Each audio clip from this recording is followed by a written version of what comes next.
क्या हालचाल? एक नंबर। और आपके सामने हाजिर है आपके गब्बर सर। तो गब्बर सर आए हैं, यानी कि आपके प्यारे ऋषभ त्यागी सर आए हैं। और आज क्या लेके आए हैं कि हमारे प्यारे प्यारे बच्चों को इस वक्त कैसे पढ़ना चाहिए।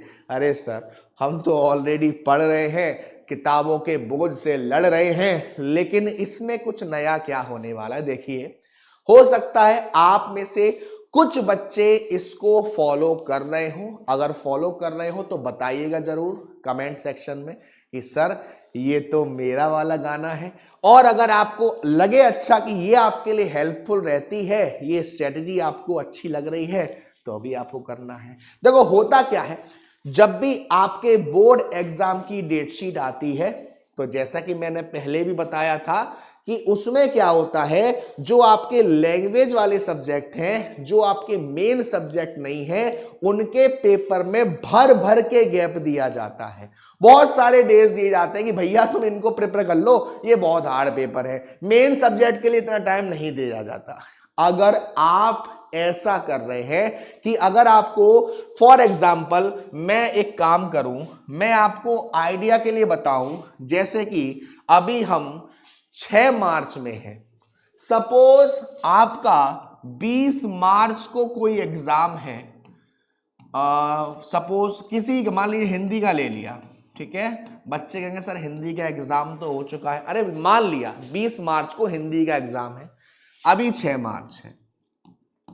उसके बाद आपका 24 मार्च को एग्जाम है अकाउंट्स का। 80% बच्चे क्या करते हैं, 80% बच्चे कोशिश करते हैं कि भाई हिंदी वाले एग्जाम को हम क्या करेंगे, हिंदी वाले एग्जाम को जैसे 20 मार्च का है तो 18, 19 या 17, 18, 19 इन दिनों में पढ़ लेंगे। बाकी ये जो गैप है तब तक अकाउंट्स पढ़ेंगे। आप लोग इसमें थोड़ा सा चेंज कर सकते हैं। फॉर एग्जाम्पल 6 तारीख को आप हैं, हम 7, 8, 9 को आपने हिंदी को पढ़ लिया। बीच का जो गैप है उसमें आपने अकाउंट्स पढ़ा। अगेन 17, 18 को छोड़कर, मतलब 17 को छोड़कर 18, 19 को दोबारा याद कर लिए। इससे क्या होगा, कभी कभी हम सब्जेक्ट को बहुत ही लाइटली ले लेते हैं। मान लीजिए है हिंदी है जी, हमारा क्या कर लेगा, लेकिन जो लगता है ना कि ये हमारा क्या कर लेगा, वही आपको तारे दिखा देते। कहते हैं ना, जिस चांद के पीछे आप भागते हो ना, वो आपको तारे दिखाने में देर नहीं करती। तो वही चीज है कि लाइटली नहीं लेना, क्योंकि हो सकता है एंड टाइम पर कुछ चीजें ऐसी लगे, आपको लगे यार तो ज्यादा कोर्स था, हमने गलती कर दी, तैयारी कैसे होगी, और आपको थोड़ा सा डिप्रेशन करना है। ऐसा नहीं होना है बेटू, आपको इस ट्रिक को फॉलो करना है, और ये ट्रिक जो फॉलो कर रहा है, शाबाश बेटा। दूसरी चीज, आप क्या करते हो, आपने हर चैप्टर बहुत अच्छे से करा, लेकिन हम लोग एक बात भूल जाते हैं। क्या सर, आपकी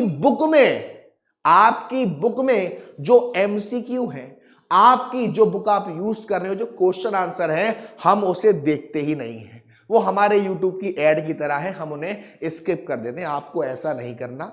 आपको अपनी प्रैक्टिस के लिए, अपने कॉन्फिडेंस के लिए, एक बार जिस चैप्टर को आपने पढ़ा है, चैप्टर के बाद में आपको आंसर्स दे रखे हैं, एमसीक्यू दे रखे हैं, क्वेश्चंस दे रखे हैं, उनकी प्रैक्टिस करनी। अब आपको स्मार्ट कैसे बनना है, देखो मेरी तरह, मैं स्मार्ट बचपन से हूं, घमंड नहीं करा, वो अलग बात है। आपको क्या करना है, आप किसी भी बोर्ड के हो, फॉर एग्जाम्पल अगर आप सीबीएसई बोर्ड के हो, तो सीबीएसई बोर्ड हर साल अपने सैंपल पेपर्स को रिलीज करता है।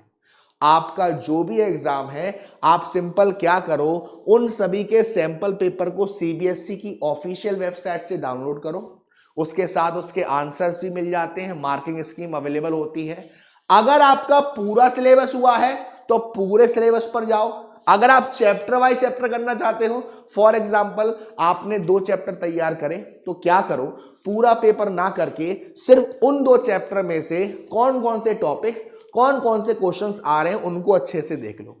बट एक बार अपने आप को देखने के लिए कि आपका कितना प्रिपरेशन है, आप क्या करिएगा, एक बार पूरा सैंपल पेपर बिना रिवाइज करे, बिना पढ़े सॉल्व करके देखना। सपोज मैं गारंटी देता हूं, अगर बिना पढ़े, बिना रिवाइज करे अगर आपका 80 मार्क्स का पेपर है और उसमें से इवन 30 या 40 भी आ पा रहे हैं, भाई साहब 80 90 क्रॉस कर जाओगे, क्योंकि इसमें आपने बिल्कुल तैयारी, बिल्कुल रिवीजन, कोई हेल्प नहीं ली। दूसरी और खास चीज, हम क्या करते हैं, कभी कभी प्रीवियस ईयर क्वेश्चंस के चक्कर में जो अभी पेपर हुए हैं उन पर इतना ध्यान नहीं देते। सर मतलब 2023 में जो एग्जाम हुए, हमें लगता है जब इन क्वेश्चन को 2023 में पूछ ही लिया है, इन टॉपिक्स को 2023 में पूछ ही लिया है, तो हमसे क्यों पूछेगा। हम चले जाते हैं और पीछे, और ऐसे ही क्वेश्चन हमसे धप्पा कर देता है, हम दोबारा आ गए। ये गलती नहीं करनी है। अब मैं आपको एक प्यारा सा गिफ्ट देता हूं, और गिफ्ट के लिए थैंक यू मत कहिएगा। देखिए फिलहाल जितने भी अपने जो स्पेशली कॉमर्स वाले बच्चे हैं, मैं आपको बता दूं, आप लोगों का एग्जाम आने वाला है, फिजिकल एजुकेशन का है शायद, और उसके बाद इकोनॉमिक्स का है। इकोनॉमिक्स के लिए जो टॉपिक्स हैं, बात करी जाए अगर मैक्रो इकोनॉमिक्स में आपके कुछ टॉपिक्स ऐसे हैं जो बहुत ही खास रहते हैं, तो उनको टाइम से पहले पढ़ लीजिएगा।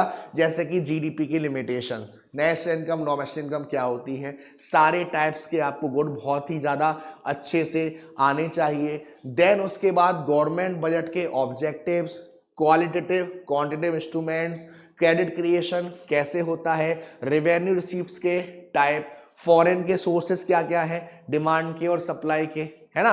तो आपको ऐसे ही करना है अपनी आपकी स्टडी को बेहतरीन बनाने के लिए। आपको सारा सारा नहीं पढ़ना, हर सब्जेक्ट में कुछ टॉपिक्स ऐसे होते हैं, कुछ चैप्टर ऐसे होते हैं जो वेट रखते हैं, आपको पहले उन पर ध्यान देना है। उसके बाद में लास्ट जो चैप्टर्स हैं जो इतने नंबर के नहीं आते, उन पर ध्यान देना है। जो चैप्टर आपने पूरी साल में नहीं करा, जो चैप्टर आपको शुरुआत से समझ में नहीं आया, वो आपको देखना नहीं है। बस पेपर से एक दिन पहले थोड़ा बहुत देख लेना, ताकि क्वेश्चन आ गया तो लिख आओ। पेपर में ये गलती कभी मत करना, जो आपको नहीं आ रहा आप उसको छूते भी नहीं हो। देखो बेटू, आपने क्वेश्चन पढ़ा, एक ना एक वर्ड ऐसा होगा जो आपको आता होगा, आप उसको लिखाओ। अरे सर नंबर नहीं मिलेंगे, तो कुछ तो मिलेगा, कुछ तो मिलेगा। भाई आप शाम चुपचाप खड़े हुए और आप ऐसे डांस कर रहे हो, तो डांस थोड़ा बहुत भी करा, गलत स्टेप करा, तो कुछ तो पैसे मिलेंगे, तो यहां पर भी तो कुछ नंबर मिलेंगे ना। तो इन चीजों को आपको ध्यान रखना। सबसे पहली चीज, जो टॉपिक आपने पूरी साल में नहीं पढ़ा उस पर ज्यादा ध्यान नहीं देना।